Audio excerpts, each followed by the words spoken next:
ਭਾਰਤੀ ਸਮਾਜ ਦੇ ਵਿੱਚ ਸ਼੍ਰੀ ਭਗਵਤ ਗੀਤਾ ਦੀ ਬਹੁਤ ਮਹੱਤਤਾ ਹੈ।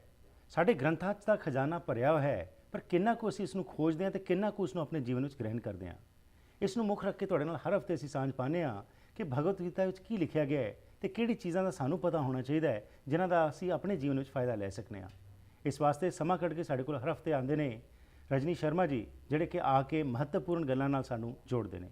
ਆਓ ਉसी ਕੜੀ ਵਿੱਚ ਅੱਜ ਮੁੜ ਤੋਂ ਤੁਹਾਨੂੰ ਲੈ ਕੇ ਚੱਲਦੇ ਹਾਂ ਤੇ ਭਗਵਤ ਗੀਤਾ ਦੇ ਅਧਿਆਇ 7ਵੇਂ ਦੇ ਵਿੱਚ ਕੀ ਲਿਖਿਆ ਗਿਆ ਹੈ ਇਸ ਦੇ ਬਾਰੇ ਜਾਣਕਾਰੀ ਲੈਂਦੇ ਹਾਂ। ਜੀ Anu ji, once again welcome to the program. Thank you.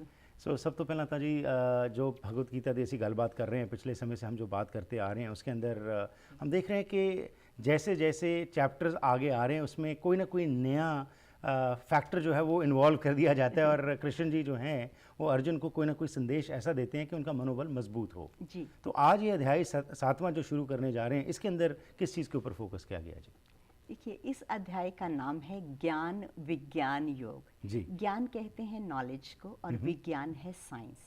जी। तो साइंस ऑफ द सोल बताई गई है इस अध्याय में। जी। अभी हमने देखा कि पिछले कुछ अध्यायों से भगवान ने दूसरे अध्याय में अर्जुन को ज्ञान योग बताया, जिसमें कहा कि सभी जीवन की जो डुअलिटीज़ हैं, लाभ हानि है, जय पराजय है, तुम्हारा कोई भी हार है, जीत है, सभी को समान समझते हुए तुम अपना कर्तव्य करो। जी। फिर उन्होंने कर्म योग की बात कही कि बिना अटैचमेंट के और बिना किसी रिजल्ट की चिंता किए हुए और रिवॉर्ड की चिंता किए हुए तुम अपना काम करो, वो निष्काम कर्म हो जाता है। जी। उसके बाद फिर उन्होंने बताया कि ज्ञान कर्म संन्यास योग, कि कैसे अपने कर्मों को अकर्म में परिवर्तित करना है। ठीक। और उसके बाद फिर उन्होंने कर्म संन्यास योग की बात कही, जिसमें उन्होंने बताया कि कैसे अगर हम स्वार्थ बुद्धि के बिना जन कल्याण के हित में काम करते हैं तो वो काम हमारे जो हैं वो नहीं करते हुए भी हम नहीं करते हैं, ऐसा बताया। तो होता ऐसा है कि जब धीरे धीरे मनुष्य इन योगों से जुड़ता है, उनका पालन करने लगता है अपने जीवन में, तो उसका मन बहुत शांत हो जाता है, उसकी इंद्रियां शांत हो जाती हैं, वो अब सेंसुअल प्लेजर्स नहीं ढूंढती हैं, वो जो है अपने जीवन की जो अमूल्य बातें हैं, जीवन के जो गहरे अर्थ हैं, उनकी तरफ फिर उसका विचार शुरू होता है और बुद्धि के अंदर विवेक आता है। जी। तो जब इस तरह का मन शांत हो गया, इंद्रियां बाहर अब इतनी नहीं जाती हैं, तो फिर भगवान ने अर्जुन को सबसे महत्वपूर्ण ध्यान योग की बात कही, जिसकी बात हमने पिछले बार कही कि किस तरह से वो ध्यान योग करना है, जिसको कि मेडिटेशन कहा जाता है। Right. So over the chapters हम देख रहे हैं कि स्टेप बाय स्टेप जो है एक बेस बनाया जा रहा है, हर एक चीज़ के बारे में बताया जा रहा है ताकि अर्जुन जो हैं वो किसी भी डुअलिटी में न रहें, जैसे आपने कहा, और उनको अपना निर्णय करने में आसानी हो। जी। राइट।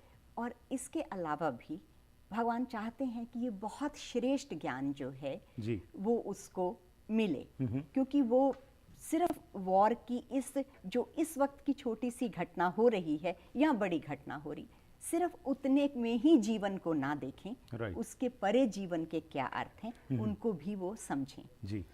तो जब ध्यान योग की बात कही, मेडिटेशन की बात कही भगवान ने, तो ऐसा होता है कि जब मनुष्य ध्यान में उतरने लगता है तो पहली बार जीवन में उसकी अंतर यात्रा शुरू होती है। ठीक। आज तक उसकी जितनी भी जर्नी रही वो संसार की तरफ है। राइट। उसकी इंद्रियां संसार में जाती हैं, बुद्धि संसार के निर्णय करती है, मन संसार की चीज़ों में उलझता है। लेकिन जब ध्यान शुरू करता है वो, तो पहले पहले तो यही चीज़ें मन के विचार बन के उसके सामने आते रहते हैं। पर धीरे धीरे जब मन शांत होता है और अंतर्मुखी मन होता है, वृत्तियां अंतर्मुखी होती हैं, यात्रा अंदर की तरफ शुरू होती है जब मनुष्य की, तो अब जब अंतर की यात्रा है तो उस यात्रा, किसी भी यात्रा के लिए मार्ग का निर्णय होता है। जी बिल्कुल, कि किस तरह से करेंगे। तो अब बाहर यात्रा में तो हमें बहुत सारी इंफॉर्मेशन, नॉलेज अवेलेबल है, पर जब अंतर की यात्रा शुरू होती है तो वहाँ की नॉलेज और वहाँ का ज्ञान देने के लिए भगवान से अच्छा और श्रेष्ठ टीचर हम कहें कि हमें कहाँ मिल सकता है। बिल्कुल जी। और ये अंदर की जर्नी जिसकी आपने बात की सबसे कठिन है, क्योंकि यहाँ पे तो आपको जो मार्गदर्शक दिया जा रहा है अगर आप उसके ऊपर चलना शुरू करते हैं तो उसके रिजल्ट्स एकदम इंस्टेंट नहीं मिलते, इसमें समय भी लग सकता है। जी। तो अब जब कृष्ण जी ने बात करनी शुरू की अर्जुन के इस साइंस ऑफ द सोल की, हाँ जी। तो उस समय उनका कुछ लिखा गया है कि उनकी क्या स्थिति थी? क्या उनका वो जो डामाडोल पहले रह रहे थे, क्या थोड़ी सी स्थिरता नज़र आ रही थी, या अभी भी उनका जो मन था अभी भी बाहर भाग रहा था? एक्चुअली ऐसा है कि जिस वक्त भगवान ने बात शुरू की थी जी। कर्म संन्यास योग की, और फिर उन्होंने उस अवस्था का जिक्र किया था जो ध्यान के बाद आपको प्राप्त होती है, सेल्फ रियलाइज लोगों की बात कही, तो हमने देखा कि अर्जुन बड़े इंक्विजिटिव माइंड उनका हो गया था कि मैं जानूं वो अवस्था कैसी होती है, जी। वो आनंद कैसा होता है। उनको कुछ मालूम नहीं था इस बारे में। ठीक। उनको हम सभी लोगों की तरह सिर्फ दो अवस्थाओं का पता है, एक सुख की और एक दुख की। राइट। आनंद की अवस्था से वो बिल्कुल अनभिज्ञ थे। तो उनका इंक्विजिटिव माइंड हुआ, वो जानना चाह रहे थे जी। और भगवान से और प्रश्न कर रहे थे इस विषय में। अब वो अपने कर्तव्यों की बात नहीं कर रहे जी। अब अपने वो उस युद्ध की बात नहीं कर रहे हैं। उन्हें अचानक ये लगा कि जीवन का ये पहलू जो उनके सामने आया है, तो अब उनका पूरा इंटरेस्ट उस तरफ हुआ। राइट। और फिर भगवान बता रहे हैं तो और भी ज़्यादा जो उनकी टॉक है, it's very engaging, Right. Not only your mind, your heart, your whole being. Absolutely. तो फिर वो उसको अब समझने की कोशिश कर रहे हैं। राइट। तो अब साइंस ऑफ सोल की जब बात की, अंतर जाने की, ध्यान की बात की उन्होंने, हाँ जी। और अब जो इनर वर्ल्ड की बात कर रहे हैं, तो उसमें किस चीज़ के ऊपर स्ट्रेस किया जाता है? देखिए, सबसे पहले तो भगवान ने ये बताया कि एक तो सबसे पहले उसकी महत्ता बताई जी। कि देखो अर्जुन, ऐसा है जब तुम इस ज्ञान को जान लोगे, सबसे पहले उन्होंने कहा मैं तुम्हें ये ज्ञान दूंगा विज्ञान सहित, ठीक। कि खाली ये नॉलेज नहीं है, there is a science to it. और जब साइंस होती है तो साइंस को टेस्ट किया जा सकता है लेबोरेटरी में। लेबोरेटरी में हम फैक्ट्स को टेस्ट करते हैं और फिर उसके रिजल्ट देखते हैं और फिर प्रिंसिपल्स बताते हैं कि वेदर दिस वर्क और इट डजंट वर्क। राइट। ये साइंस के तरीके हैं जी। कि वो खाली हाइपोथेसिस पे बात नहीं करते, खाली थियोरेटिकल नहीं है, जी। वो प्रैक्टिकम होता है। तो ये विज्ञान में और ज्ञान में ये फर्क है। ठीक। तो जिस वक्त भगवान अब इस साइंस की बात कहेंगे, तो ये इसमें एक समझना जरूरी है कि जो लेबोरेटरी है, that is our own human body, that's right. This is the field, और इसमें हमने प्रैक्टिकम करना है। और हमारे पास टूल्स क्या हैं? जी। टूल है हमारा मन, हमारी बुद्धि और हमारी सटल ईगो। ठीक। तो इनको लेके with these tools in this laboratory we have to do some practicum. Right. और वो ध्यान जो उन्होंने पिछली बार बताया, ठीक। दैट वाज हाउ टू, वो प्रोसेस बताया था जी। पिछली बार। तो इस तरह से भगवान ने पहले इसकी महत्ता बताई। राइट। महत्ता बताई और कहा कि देखो अर्जुन, ये ज्ञान जो है, इसके जानने के बाद और कुछ भी जानने लायक नहीं बचता है। ठीक।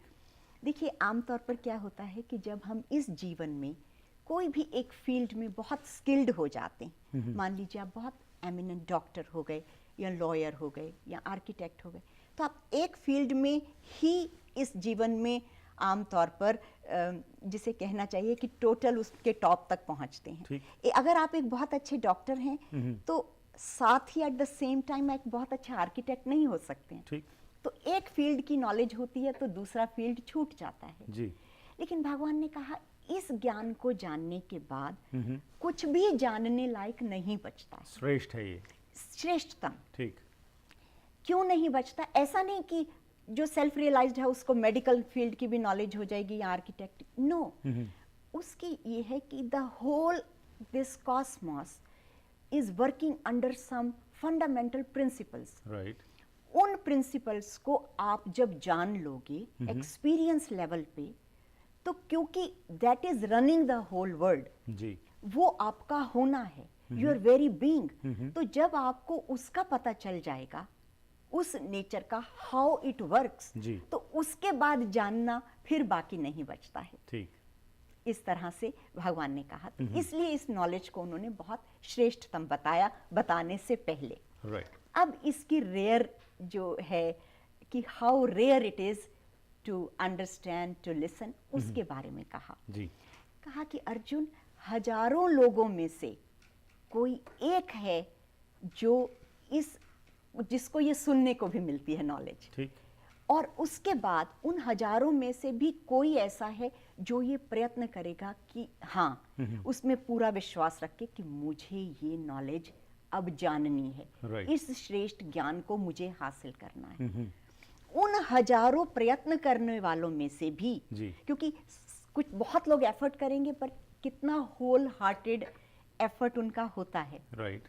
एफर्ट से ज्यादा उनकी अंदर की लॉन्गिंग क्या है, ठीक। उनकी सीकिंग कितनी है। तो उन हजारों एफर्ट करने वालों में से भी कोई एक है जो इस ज्ञान को पूरी तरह जानेगा। बहुत खूब। इसके बारे में मैं चाहूँगा विस्तार में बात करें, क्योंकि ये बहुत ही एक इंटरेस्टिंग जो है, एक जिसको कहते हैं ना जी फाउंडेशन वो बना रहे हैं, और इंक्विजिटिवनेस जो है बढ़ती जा रही है। और इसके बारे में और बात करते हैं इस ब्रेक के बाद। जी।